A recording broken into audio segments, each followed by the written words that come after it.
Hello, I'm Katie, and my group members are Jess and Mackenzie, and today I will be presenting on tonsillitis. So what is it? It's basically the inflammation of tonsils. The tonsils are the oval-shaped tissues in the back of your throat. Some symptoms and assessments for tonsillitis might include swollen tonsils, sore throat, difficulty swallowing, and tender lymph nodes on the side. Most commonly affects children between preschool age and mid-teenage years. You will get red swollen tonsils, yellow or white coating on the patches of your tonsils, sore throat, difficulty or painful swallowing, fever, enlarged tender glands in the neck, a scratchy, muffled, or throaty voice, bad breath. You also might get a stomach ache if you're really young, and a stiff neck, headache. And because of you are feeling some of these signs and symptoms, we will look at some of the causes.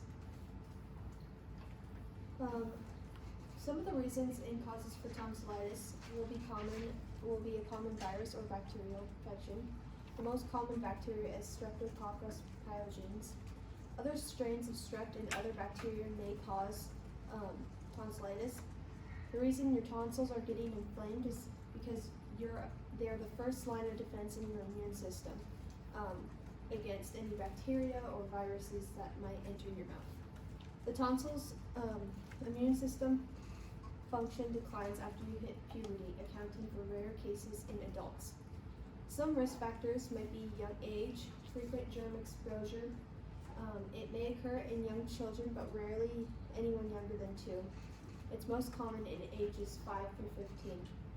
Also, being in school gives you close contact with your peers and you're frequently exposed to bacteria and viruses. So, for diagnosis, the doctor will first perform a physical exam on you. He will use a lighted instrument to look at your sore throat or ears and nose for the sites of infection. He will look for rashes and gently palpate your neck for swollen glands. Palpating is softly touching with your fingers. He will then listen to your breathing with a stethoscope, checking for enlargement of your spleen. We also do a throat swab, which is a simple test where the doctor will rub a sterile swab in the back of your throat to get a sample secretion. You'll probably get the results in 24 to 48 hours. Lastly, your healthcare team will get a complete blood cell count by taking your blood. They will look at what's elevated and what might indicate an infection. For your treatment, there are 3 sources of treatment: at home, antibiotics, and surgery. At home, care strategies might lead to a faster recovery time and might consist of encouraging rest, providing adequate fluids, comforting foods and beverages, prepare a saltwater gargle, humidify the air, avoid irritants, and treat pain and fever. Another source of treatment is antibiotics. Your doctor will prescribe a course of antibiotics if it's caused by a bacterial infection. Make sure you take the full course of the antibiotics as prescribed, even if the symptoms go away.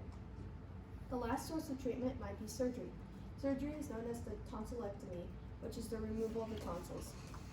This may be used if it's recurring, chronic, or bacterial, or that doesn't respond to the antibiotics.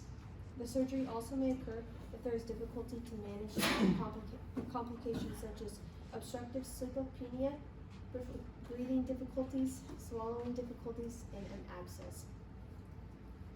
So for your prognosis and follow-up, most cases of tonsillitis last up to 7 to 10 days. Almost every child will experience some sort of tonsillitis. Surgery is usually done as an outpatient procedure, meaning you can go home probably the day of your surgery. A complete recovery will take 7 to 14 days.